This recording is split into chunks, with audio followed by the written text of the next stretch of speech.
Hello everyone, we are Group 8, Tanush, Pranav, and Akhil, and today we are presenting our final project, Vegetarian versus Non-Vegetarian Image Classification. This project focuses on developing a computer vision system to help identify whether a food dish is vegetarian, non-vegetarian, or a mix of both.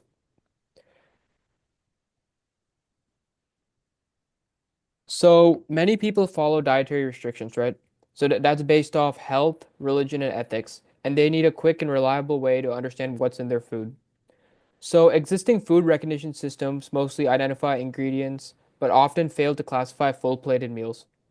So, ambiguous efforts created dishes like pizza, pasta, or biryani can include hidden or blended ingredients. So, our goal was to build a system that classifies an entire dish into three categories: vegetarian, non vegetarian, or mixed.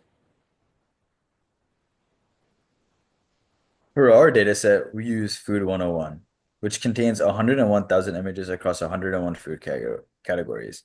Each category has a balanced image dataset with 1,000 images. We also added supplemental data for ambiguous or mixed dishes to improve our generalizability. During our analysis, we focus on ensuring image quality, things like lighting, resolution, and background clarity. Categories like pizza or pasta have some mislabeling, so we manually reviewed many of them to improve our accuracy and maintain our uh, accuracy just going around the entire data set. For our model evaluation metrics, we evaluated our model with comparing the predictions with the ground truth class. We used common metrics like accuracy, precision, recall, and F1 score. These helped us understand both overall performance and how well the model handled class imbalance.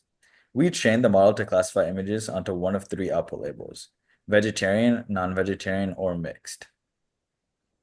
So for input and output examples, our model takes in 512 by 512 pixel color images of plated food.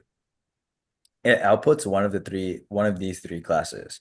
For example, a vegetarian image might be a quinoa bowl with roasted vegetables. A non-vegetarian image could be chicken curry.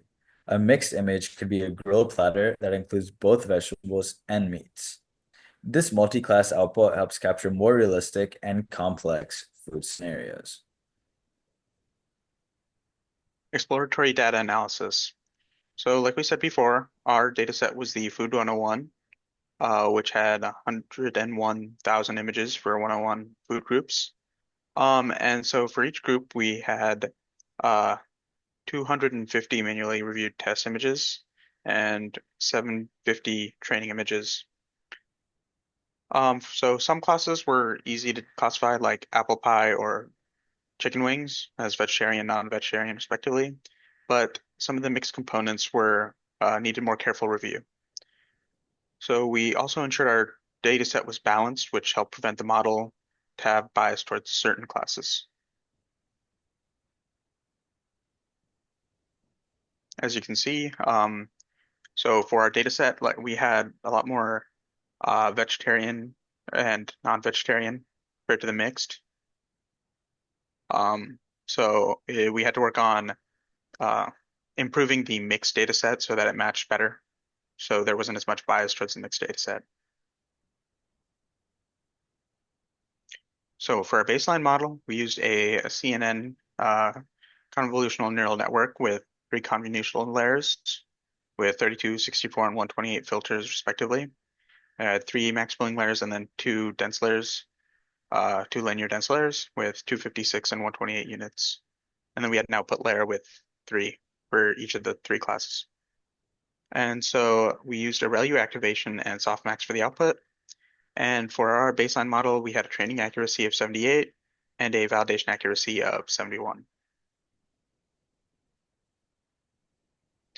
So for our model, improved model, we used a ResNet 50 model and then applied transfer learning so that we could train using a previously trained ResNet neural network, which is good for image classification.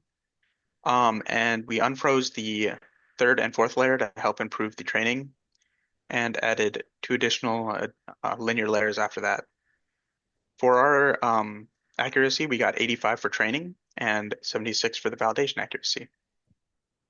There were still some errors when classifying the mixed, As you can see in the confusion matrix, we had some problems misclassifying the mix, which was a previous problem, but it was a lot less than our baseline model.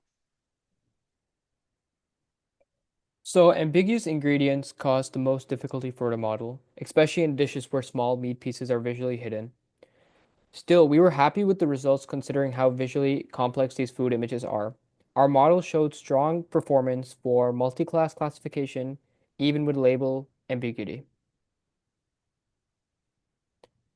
So for future work and practical implementations, so looking ahead, we plan to improve label consistency, especially in the mixed class, and test lighter models like MobileNet and EfficientNet, expand our dataset using user-uploaded images, and build a mobile or web page for real-time classification.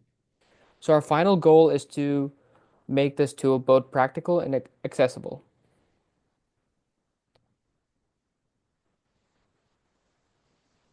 So thank you for your time. We're excited to keep developing this project and hope it can help people's choices make more informed dietary choices. We'd also like to acknowledge our references, including the Food 101 dataset, Stanford's CS230 project, and the ResNet paper. This work combined each of our strengths. I focused on model tuning and EDA, and Pranav focused on CNN design, deployment planning, and Akhil focused on data sourcing and evaluation. So thank you for your time.